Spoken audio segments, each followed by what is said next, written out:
After a short break, we're back with the update retrospectives, and I have to say, this is a really weird one. It's a mixed bag of features which sort of make sense and sort of don't. You'll understand more later in the video. But for now, let's get into the nitty gritty of Festival of Giving 2019. Not the 2020 version, which... oh no.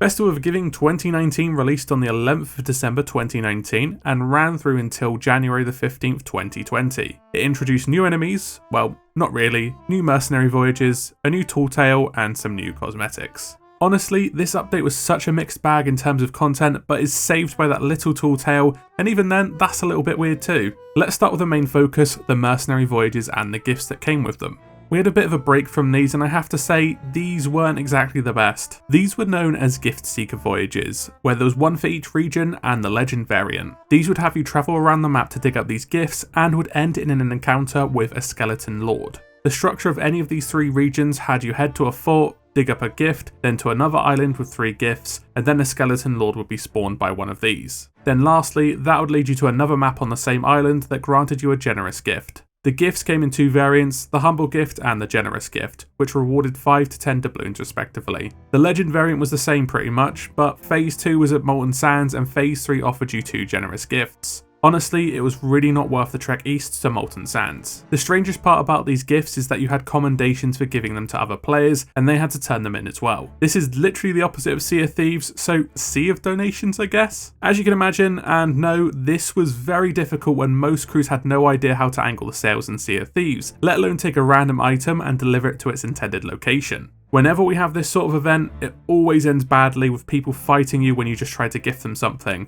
or it just ends up being dumped somewhere. Your best bet was to leave them at the hideout and hope someone turned them in. The hideout again had progressed further and now included a Christmas tree. It's kind of dark when you think about it, because these aren't gifts but some link to Flameheart coming back. Yeah, just kind of creepy. Back to the topic of Skeleton Lords, Rare changed the Skull Forts to Ashen Skull Forts. Now, instead of the final wave being a captain, there were 2 additional waves. The first spawns an Ashen Keymaster and Ashen Guardian, who drop a key and a map to an Ashen chest. Then, the final wave is a face-off against one of the new Skeleton Lords. This represented the second major change to Skeleton Forts, bumping the loot up a bit, but there were a few problems. The skull in the sky went from this nice white to a bright red, which burnt your fucking retinas looking at it. Seriously, I still see that thing when I close my eyes, and editing this video has triggered my fight or flight response. On top of this, whilst the new Skeleton Lords had cool designs, they had exactly the same moveset as Greymarrow from Revenge of the Morningstar. It was exactly the same boss, just with new models. I distinctly remember people being pissed off about this when it came out, and because it felt Rare was reskinning this instead of making new, interesting enemies. The Ashen chest you were given included the next set of 5 tomes, the Tomes of Power. Again, these could be returned to Jim and he would allow you to purchase the Ashen Dragon items. This time being the Spyglass, Compass, Fishing Rod, Bucket, Shovel, and Flintlock for each tome you brought back. This was fine, but you could easily get the last month's tomes in your chest, so the odds of getting the one you needed was essentially halved. Since we're talking about cosmetics, let's head over to the black market and see what Jim has. This month we got another recolor into the mix with the aristocrat stuff, starting with the hat, jacket and dress. These were pink recolors of the Silver Blade set and were available for doubloons. Rare dropped more mercenary items too, this time being the equipment, which, to be fair, are actually quite a nice twist on the Black Dog items. Again, you just needed doubloons to unlock them. The gold side of the black market added the Imperial Sovereign recolor, a Stonewall variant changing the armor to silver. I believe this was in screenshots and loading screens as early as Skeleton Thrones, so this took a while to be released. The gold section also included the Nightshine Parrot ship set, which is a much improved version of the originals, even if the new players flock to this one more. As always, the Pirate Emporium received a good chunk of wares. There were the Festival giving weapons and pet outfits, essentially Christmas skins. Rare also added Kraken pet outfits and Pirate Legend exclusive pet outfits. The latter was hugely unpopular in terms of community outcry.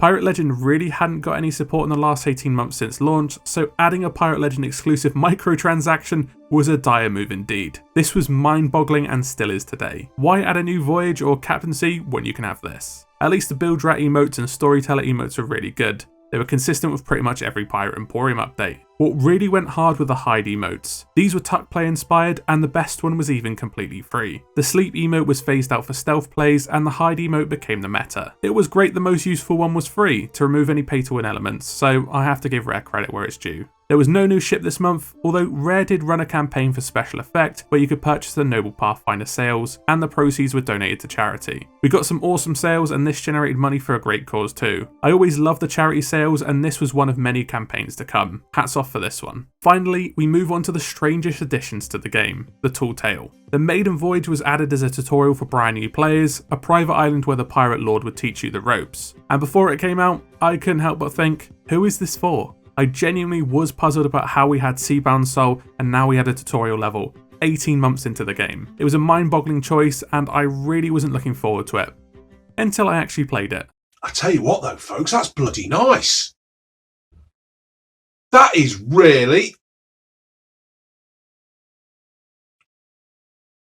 That is bloody lovely. The thing is, Maiden Voyage is great if you're a brand new player. But I would be lying if Rare didn't add something for the veteran player. Old Sailor's Isle was a playground with journals to discover, multiple areas to explore, and a small Easter egg if you were savvy enough. I love this area, I love seeing Ramsey and reading a bit more about his story. Even just chilling right at the top of this stunning view is enough to make you adore this place. But that ending, when you enter the Sea of Thieves and get that fantastic track, A New Dawn with the credits, it is pure magic. While the actual activities are very bottom barrel, Rare has this spellbinding atmosphere weaved into their games. This was enough for me to change my opinion on it and the update as a whole. If you didn't like this update, then I would understand it, but the fucking tutorial island made it so good out of all of these things. Festival of Giving was a weird update and very noob friendly, but damn was it redeemed. I would place it in the middle of the bag as a whole, but yeah, such a weird mix of features. Overall, it was a decent addition to the game, even if most of the content was time limited, but Maiden Voyage has broken its back carrying this. I hope this video has conveyed that properly to you. Thanks for watching. Don't forget to subscribe to keep up to date with the series. How did you like Festival of Giving? Let me know down in the comments. Thanks again for watching, and as always, I'll see you in the next video.